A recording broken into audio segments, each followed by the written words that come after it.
So this is just gonna be a video about my thoughts, like what would need to happen for bullish bias, what would need to happen for bearish bias, different scenarios. I mean, I'm gonna do this study myself, so I might just as well include you guys in my thoughts. All right. So what we're looking at right now, the way I see this is order flow right now. It still looks like it's building up stops um, above this high, like I mentioned before. Um, Basically, we get this double top here, and now we might get this other one here. And what would be possible here is we get this move below there. And if we do that, I, I'm gonna be honest, it makes me think it's more likely we get that. So what we might see then is down, up, and then bigger move down. Why? Because we're engineering liquidity above this high. And so the real move can happen until we sweep that high. What would need to that's the bearish scenario, which is what I'm leaning towards right now. What kind of confirmation I'm looking at? Um,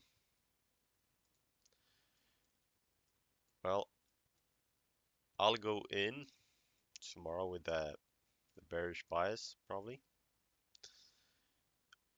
The confirmation I'd say I am looking for.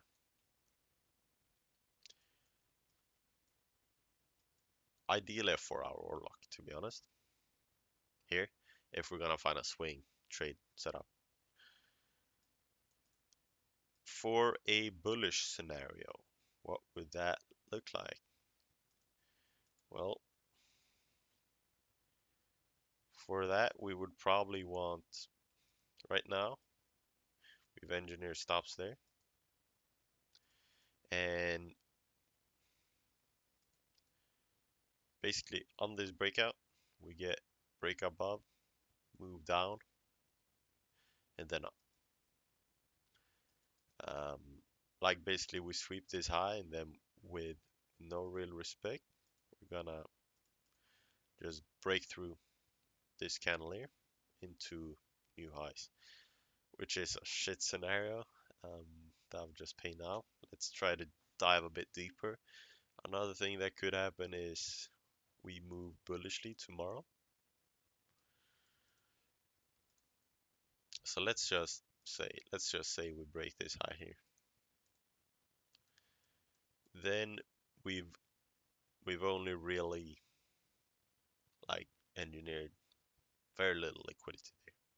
That would be like one boom, right? Not very much liquidity. For that, I would say, okay, order flow is looking a bit bullish. So we would probably then get a double top here, a move down, sweep some sort of liquidity, probably this one still. And then from there, you would want to look for a 4-hour bullish order block, try to take that as an entry, and move bullishly. But yeah, I guess that's my thoughts on the bias right now. It is a bit tricky. Um, Definitely not, I would say, A plus conditions. Being in this breakout stage, I think the best trading we will get, the best scenario is if we go down, then up, and then from here down. And then that will set us up with the best, most clear bias if we get that scenario for the long run. Because then we're probably going to move down into this area here. Sweep this liquidity there, probably. Yeah, that's my thoughts on the bias right now. Um, Thank you for checking this out. This was just a brain dump, really.